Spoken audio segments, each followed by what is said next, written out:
네, 오늘 말씀을 교회 관련해서 좀 나누도록 하겠습니다. 여러분, 교회는 땡땡땡이다라고 이렇게 가로를 친다면 거기에 어떤 걸 넣겠습니까? 교회는 무엇이다. 제가 이 교회는 무엇이다 이거를 저희 진원들에게 한번 물어봤습니다. 너희들은 교회를 뭐라고 생각하냐라고 물어보면서 교회는 무엇이다에 과연 뭘 넣겠냐 이렇게 물어보니까 한 자매가 손을 버쩍 들더니만 교회는 양석교다 이렇게 얘기를 하는 겁니다. 제가 굉장히 당황했습니다. 너는 나를 이단으로 만들려고 그러냐 이렇게 우스갯소리로 이야기를 하고 집에 돌아가서 좀 생각을 해보니까 뭐 또 딱히 틀린 말은 아니더라고요. 우리 각 사람이 교회이고 성전이기 때문에 교회가 누구다라고 이야기하는 그 말이 틀린 말은 아닌데 교회를 설명하기에 있어서는 충분하지 않다는 생각들이 좀 들었습니다. 그래서 교회가 무엇이냐라고 어떻게 정의하냐라고 물으면 저는 교회는 하나됨이다 이렇게 이야기를 좀 할 수 있을 것 같습니다. 오늘 우리 본문의 말씀을 좀 보면서 교회는 하나됨이다 예, 그 말씀이 어떤 의미가 있고 그것이 오늘 우리에게 어떤 삶의 이야기로 적용되는지를 좀 살펴보도록 하겠습니다. 우리가 교회는 하나됨이다라는 이 주제를 좀 알기 전에 교회가 어떻게 시작되었는지를 좀 살펴볼 필요가 있습니다. 에베소서는 그 전체가 교회에 관련된 이야기를 담고 있습니다.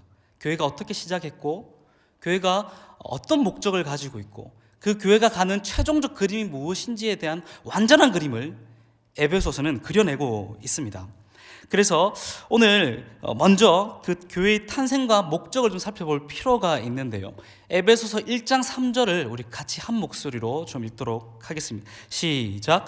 찬송하리로다 하나님 곧 우리 주 예수 그리스도의 아버지께서 그리스도 안에서 하늘에 속한 모든 신령한 복을 우리에게 주시되. 자, 하나님이 우리에게 선물을 주셨는데 그것이 하늘에 속한 신령한 복이다라고 이야기를 합니다. 이 신령한 복에 대해서 조금 더 들여다보면 그 신령한 복은 어떠한 특정한 목적을 가지고 있습니다. 그게 4절 내용인데요. 제가 한번 읽어드릴게요. 곧 창세전에 그리스도 안에서 우리를 택하사 우리로 사랑 안에서 그 앞에 거룩하고 흠이 없게 하시려고 이렇게 되어 있습니다. 하나님은 그 신령한 복을 통해서 우리가 하나님 아래서 거룩한 존재, 흠이 없는 존재가 되길 원한다 이렇게 이야기를 하고 있는 거예요. 에베소서 4장 13절을 보니까 좀 다른 표현이 있습니다. 이렇게 이야기합니다. 온전한 사람을 이루어 그리스도의 장성한 분량이 충만한 데까지 이르리니 이렇게 이야기하고 있습니다. 하나님이 우리를 향한 그 목적이 뭐냐면 그리스도의 그 충만하심, 그리스도께서 이 땅에 오셔서 십자가에 못 박혀 죽으시고 또 장사한 지 사흘 만에 부활하셔서 하늘에 승천하셔 하나님 우편에 앉아 계시는 그 모든 순간, 그리고 그 장성한 분량이 충만한 데까지 이르는 그 영화의 단계에 우리 인간이 다다르기를 원한다라고 성경은 기록하고 있는 거예요. 여러분 놀랍지 않습니까? 하나님이 우리를 부르셨을 때 우리를 어떠한 존재로 만드시길 원하시냐면 예수님과 같은 존재로 만드시길 원하신다는 거예요. 우리가 예수님의 형상을 닮아가는 겁니다. 그 은혜의 방편으로 준 것이 있는데 그 은혜의 방편으로 준 그것이 에베소서 1장 5절의 내용입니다. 제가 한번 읽어드리겠습니다. 그 기쁘신 뜻대로 우리를 예정하사 예수 그리스도로 말미암아 자기의 아들들이 되게 하셨으니 이렇게 기록되어 있습니다. 하나님께서 우리를 향한 계획이 있는데 그것을 예정하셨다고 합니다. 태초로부터 예정하셨고 신령한 복을 우리에게 주셨는데 그 복의 목적은 우리를 예수 그리스도의 형상을 닮아가는 것이라고 성경은 이야기하고 있습니다. 오늘 5절 보니까 그 은혜의 방편으로 우리를 어떻게 만드셨다라고 기록되어 있냐면 자기의 아들들이 되게 하셨다라고 성경은 기록하고 있습니다. 아들들이 되게 했다. 여기서 우리가 주목해서 봐야 될 그 단어는 뭐냐면 아들들입니다. 하나님께서 우리를 그리스도의 형상을 담게 하기 위해서 아들의 집단을 만드신 겁니다. 자녀들의 집단을 만드신 겁니다. 자녀들의 집단을 만들어서 너희가 그리스도의 온전한 형상을 닮아가게 하셨다라고 성경은 기록하고 있는 거예요. 그 자녀들의 집단이 무엇입니까? 교회입니다. 교회는 그냥 믿는 사람이 오는 곳이 아닙니다. 그냥 내가 예수님 믿으니까 주일 예배 한번 드리러 가야지, 그게 아닙니다.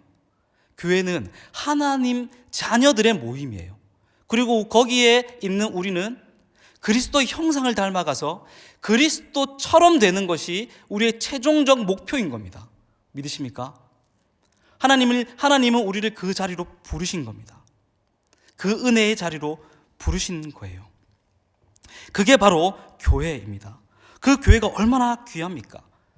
단순히 그냥 주일에 예배만 드리고, 단순히 그냥 나는 예배 한번 드렸으니까 난 예수님 믿어, 이렇게 이야기할 수 있는 것이 교회가 아니라는 겁니다. 에베소서는 그 모든 부분들을 설명하고 있습니다. 우리를 구원하신 그 하나님의 경륜이라고 표현하고 있는데요, 오이코노모스라고 하는 단어가 쓰여집니다. 하나님의 집과 관련된 어떠한 계획, 그 계획이 언제로부터 계획되었냐라고 성경은 기록하고 있냐면 창세 때부터 하나님께서 계획하셨다라고 되어 있습니다. 이 경륜은 나 한 사람의 구원으로 끝나는 게 아니라 이 땅에 교회를 탄생시키고 또 교회를 통해서 수많은 하나님의 나라를 완성시켜 나갈 그 계획입니다. 3장까지, 1장부터 3장까지 에베소서는 그러한 교회의 경륜, 그리고 하나님 나라에 대한 그림들을 쭉 그려나가고 있습니다. 오늘 본문인 4장부터는 그렇다면 너희가 그 교회를 어떻게 지켜나가야 되고 어떻게 삶의 양식을 삼아서 교회를 수호해야 되는지, 그리고 너희는 어떻게 살아야 되는지에 대한 삶의 구체적인 내용들을 4장부터 6장까지 쭉 다루고 있습니다. 특별히 오늘 본문 4장 3절을 좀 보면요, 에베소서의 가장 중심되는 내용이라고 볼 수 있는데 우리 같이 3절, 9절을 한 목소리로 좀 읽어보도록 하겠습니다.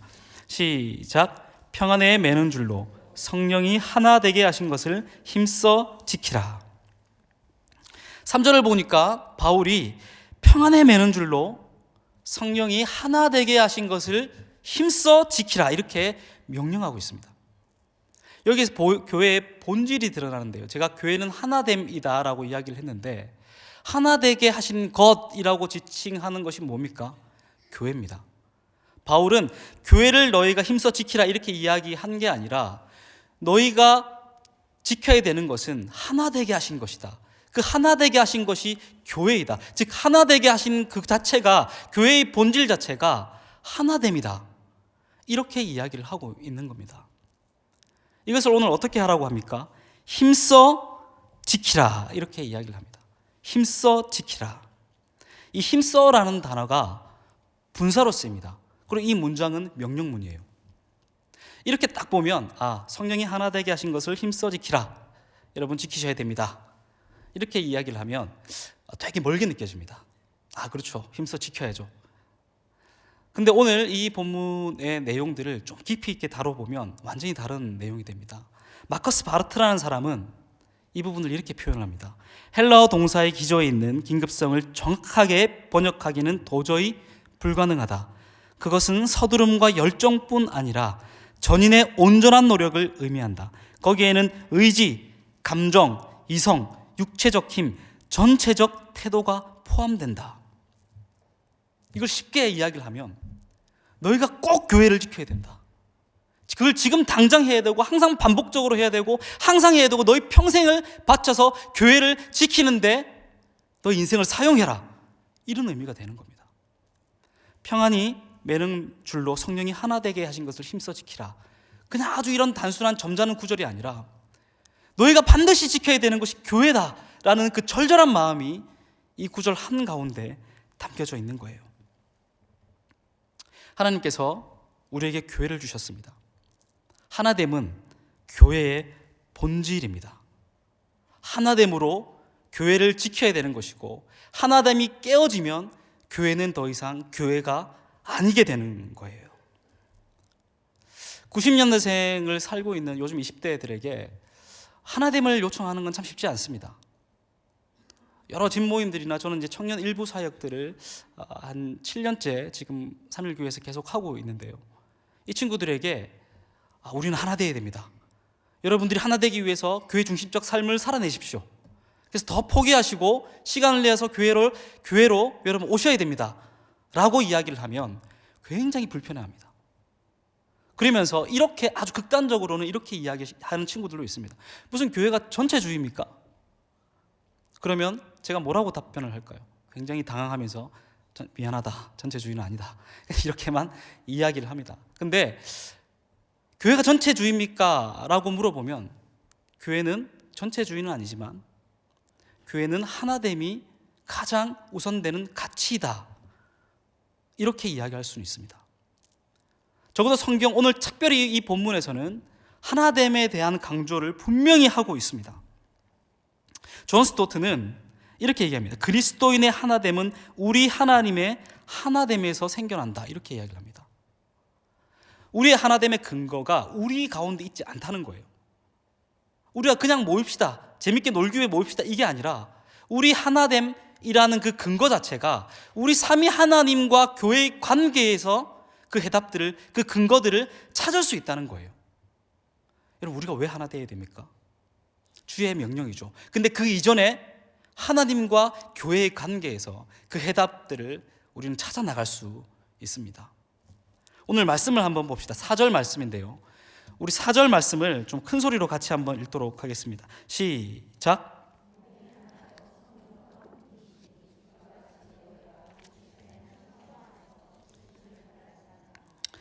자, 몸이 하나요 성령도 한 분이시니, 이렇게 기록되어 있습니다. 몸이 하나라고 합니다.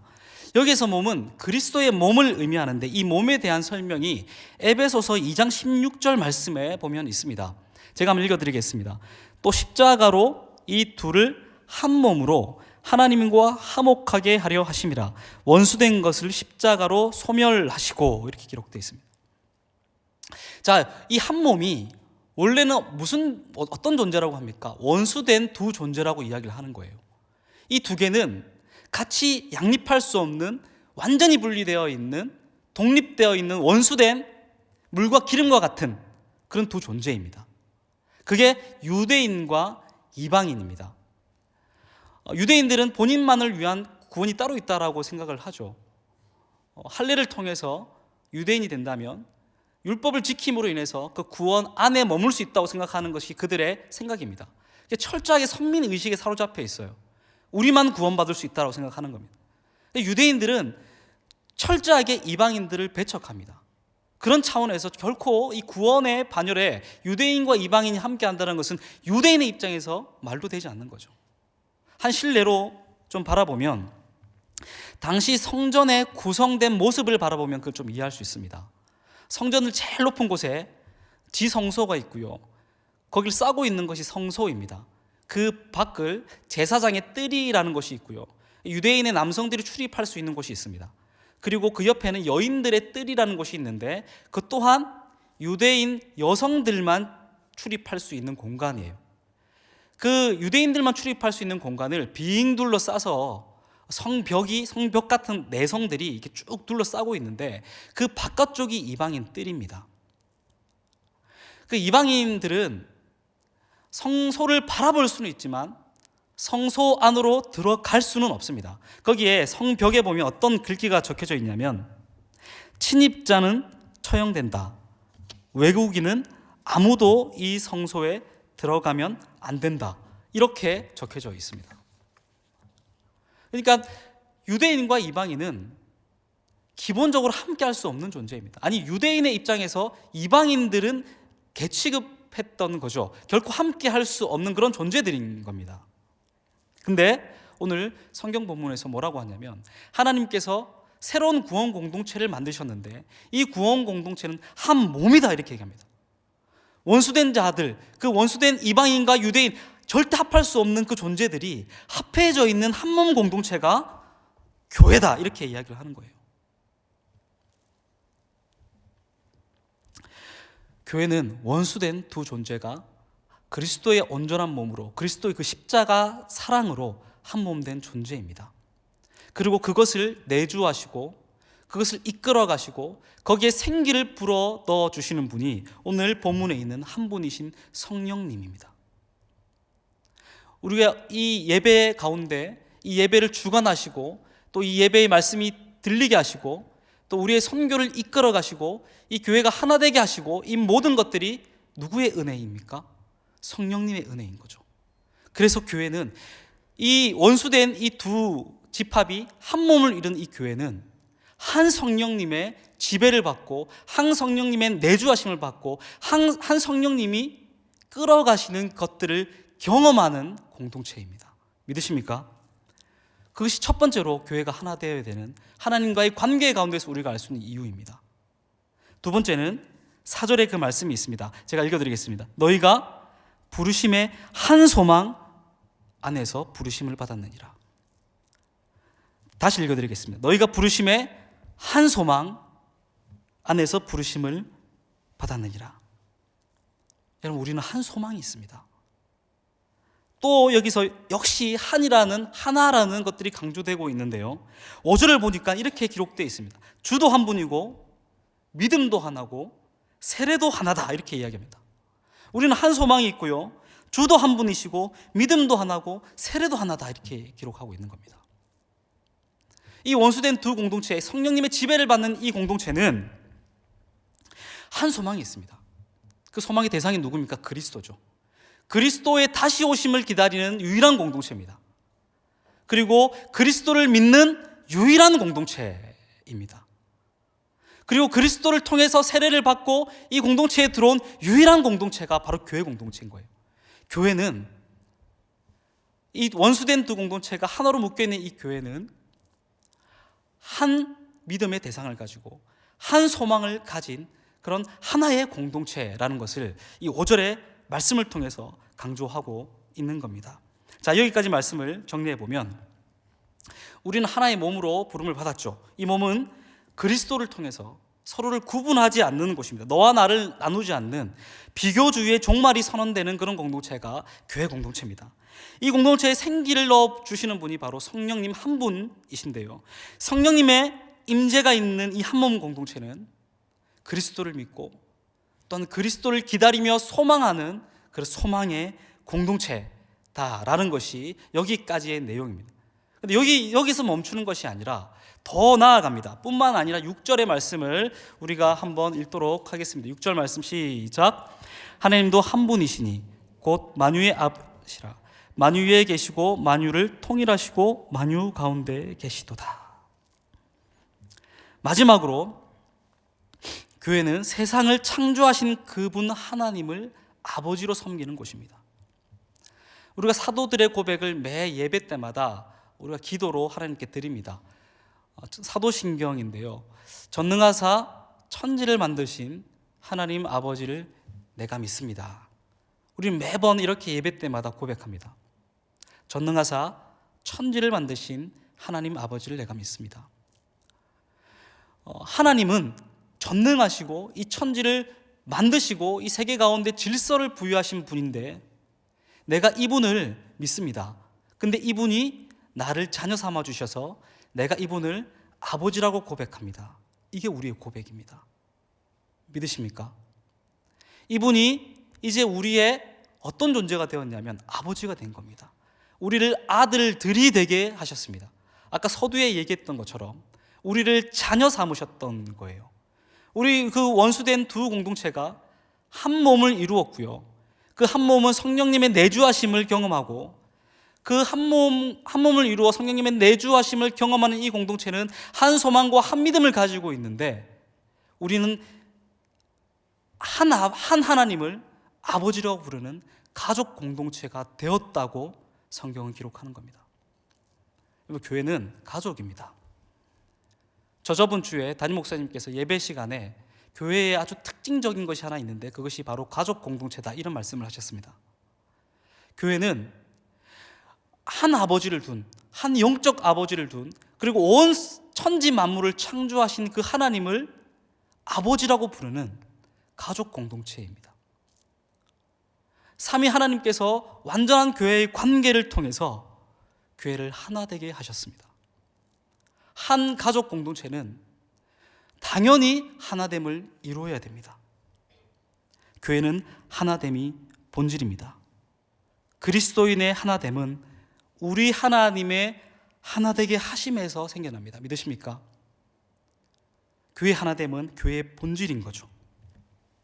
이런 교회와 하나님 나라를 위해 우리에게 요청하는 삶은 3절의 그 말씀인 거죠. 성령이 하나되게 하신 것을 힘써 어떻게 하라고요? 지키라. 성령이 하나되게 하신 것을 힘써 지키라. 그러면 이런 질문을 던질 수 있습니다. 이미 성령이 하나되게 하셨는데 그것이 어떻게 파괴될 수 있습니까? 라는 질문들을 던질 수 있죠. 우리는 뭘 지켜야 되는 거죠? 보존하는 겁니다. 교회는 절대 파괴될 수 없습니다. 하나님 하나됨으로 우리는 참되고 그 영광스러운 실제의 교회를 세상 가운데 보여줘야 되는 거죠.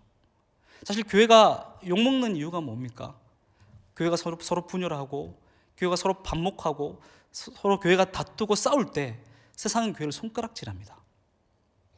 교회가 깨어질 때 하나됨을 유지하지 못할 때 교회의 정체성을 잃어버리게 되는 겁니다. 맛을 잃은 소금이 되어버리는 거죠. 그런 교회를 가리켜 세상 사람들은 손가락질하는 겁니다. 교회의 본질은 마태복음 5장 14절에 이렇게 기록하고 있습니다. 너희는 세상의 빛이라. 산 위에 있는 동네가 숨겨지지 못할 것이요. 우리는 결코 숨겨져서는 안 됩니다. 우리는 드러나야 되고 하나됨으로 그 모습들을 보여줘야 되는 거예요. 예수님께서 제자들을 불러 모아놓고 최후의 만찬을 하십니다. 그리고 제자들에게 당부했던 말씀이 있는데요. 그 말씀이 너희가 서로 사랑해라입니다. 너희가 서로 사랑하면 세상 모든 사람들이 너희가 내 제자인 줄 알 거다라고 얘기를 하는 거예요. 그들이 다른 걸 했습니까? 예수 그리스도를 외치기 위해서 전도를 했습니까? 그게 아니라 예수님의 명령은 너희가 서로 사랑해라라는 거예요. 너희가 서로 하나 되라라는 겁니다. 그 하나됨 그 자체만으로도 세상에 교회가 빛이 될 거다. 이렇게 약속하신 겁니다. 교회는 하나 되어야 됩니다. 교회는 하나됨이 본질입니다. 그 하나됨을 잃어버릴 때 교회는 맛을 잃은 소금이 되어져 버리는 거죠. 우리는 교회의 하나됨을 깨뜨리는 것에 조심해야 됩니다. 자로나 우로나 치우치지 않고 온전히 하나님 나라 안에서 하나 되는 것에 우리의 많은 부분들, 우리의 전적인 우리의 인생들을 걸어야 되는 거죠. 그걸 위해 내 어떤 부분들을 포기할 수 있는지를 우리는 고민해야 되는 겁니다. 4장 2절 말씀을 한번 보면 이런 말씀이 있습니다. 모든 겸손과 온유로 하고 오래 참음으로 사랑 가운데서 서로 용납하고 너희가 하나됨을 지키기 위해서 이런 성품을 가져라라고 단호하게 말씀하고 계시는데 그것이 겸손과 온유와 오래 참음과 사랑이고 용납이라는 거예요. 다시 한번 읽어드리겠습니다. 겸손, 온유, 오래 참음, 사랑, 용납. 이 5가지의 공통적인 핵심이 뭘까요? 여러분, 겸손은 타인에게 종이 되는 자세고요. 온유는 강함이 있지만 그 강함을 자랑하지 않고 엎드리는 자세를 의미합니다. 오래 참음은 아주 긴 기다림을 의미하고요. 용납은 서로의 다름을 인정하는 겁니다. 사랑은 이 모든 5가지를 포괄하는 내용인데요. 이 5가지의 공통적인 특징이 딱 하나 있는데 그게 뭐냐면 낮아짐이에요. 낮아짐입니다. 오늘 9절 말씀을 보니까 오늘 그 낮아짐의 원리가 본문의 말씀에도 등장을 합니다. 제가 한번 읽어드리겠습니다. 올라가셨다 하였은즉 땅 아래 낮은 곳으로 내리셨던 것이 아니면 무엇이냐. 이 누구의 이야기입니까? 그리스도의 이야기입니다. 하늘 보좌에 앉아 계셨던 태초로부터 천지를 창조하시고 이 만물을 주관하셨던 그분이 피조물의 옷을 입고 몸을 입고 이 땅에 오셨습니다. 가장 천한 모습으로 이 땅에 오셔서 가장 비참한 모습으로 죽임을 당하십니다. 그게 바로 십자가의 사랑인 거죠.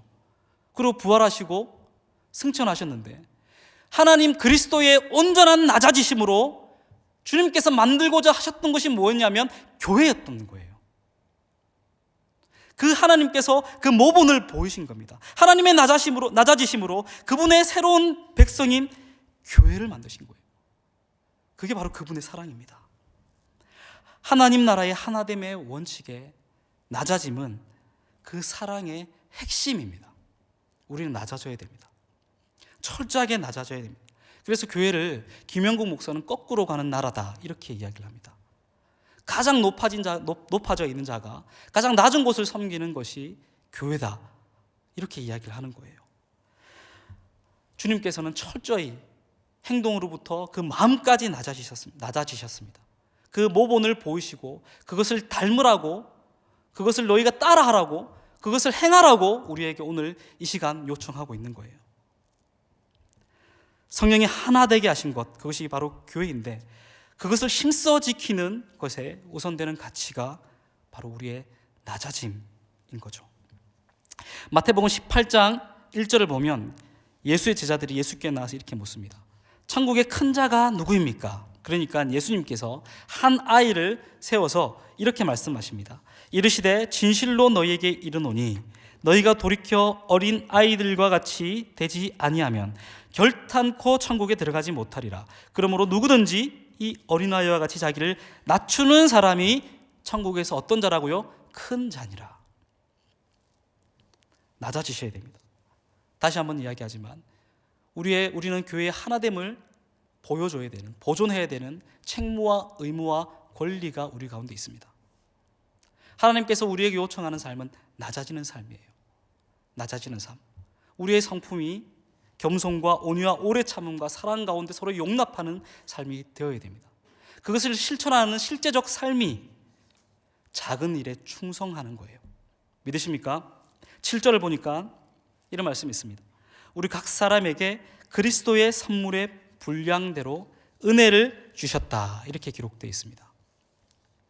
우리 각 사람에게 그리스도의 선물의 분량대로 은혜를 주셨나니. 문맥상 이 선물을 은사라고 봐도 절대 무방합니다. 은사라는 말이 이 본문에는 등장하고 있지 않지만 여러 성경의 어떤 문맥들을 살펴봤을 때 이 선물은 분명히 우리에게 준 하나님의 은사입니다. 은사라는 단어가 카리스마타라는 단어인데요, 이것이 어디로부터 나왔냐라고 오늘 7절에 보니까 은혜로부터 나왔다라고 기록되어 있습니다. 은혜는 카리스입니다. 카리스에서 우리의 은사인 카리스마가 나온 겁니다.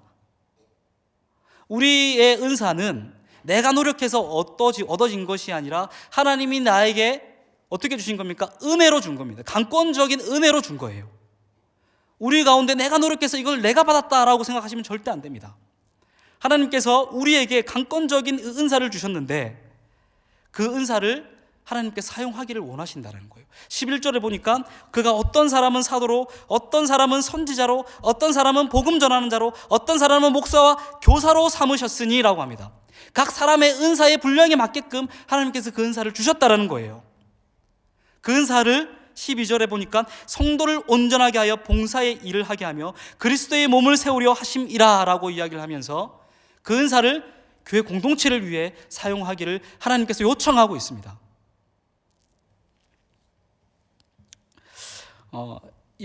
저번 주에 저희가 통영 선교를 다녀왔는데 저희 진에서 한 공동체를 한 그 교회를 맡았습니다. 그 교회가 꽤 큰 사역들을 많이 하는 곳이었습니다. 우리 인원이 한 13명 남짓해서 걱정이 많았어요. 왜냐하면 어르신 사역도 해야 되고 어린이 사역도 해야 되는데 우리 지체들이 어린이 사역에 대한 경험들이 많이 없는 거예요. 그래서 큰일 났습니다. 어떻게 하지? 라는 고민들이 들던 찰나에 불과 우리 교회 등록한 지 6개월 정도밖에 되지 않은 지체가 마침 유치원 선생님인 거예요. 기적과도 같은 일이 벌어졌습니다. 그 친구가 당당히 나서서 이거 제가 하겠습니다 라고 아주 쿨하게 충성을 하더라고요. 어떻게 됐을까요? 너무 행복하게 잘했습니다. 그 사역들을 잘해낸 것뿐만이 아니라 그 친구가 그 맡은 일을, 그 작은 일에 충성할 때에 그 공동체가 하나됨으로 선한 영향력들을 발휘하게 되더라고요. 3박 4일의 그 일정 동안 이후에 그 친구들에게 선교가 어땠냐라고 물으니까 너무 행복했다라고 이야기를 하더라고요. 하나님은 우리에게 은사를 주셨습니다. 그 은사를 통해서 우리의 공동체를 세워갑니다. 사랑하는 성도 여러분, 우리의 낮아짐의 첫 번째 원리는 작은 일에 충성하는 겁니다. 그것이 어떤 일이든지 간에 우리 교회에서, 이 3일의 교회에서 우리에게 맡겨진 그 자그마한 일이 있다면, 우리 공동체 가운데 정말 보잘것없는 그 일이 있다면, 내 눈에 그것들이 보인다면 그것에 충성하는 겁니다. 그것이 낮아짐의 모본을 보이는 우리의 삶인 거예요. 말씀을 정리하도록 하겠습니다.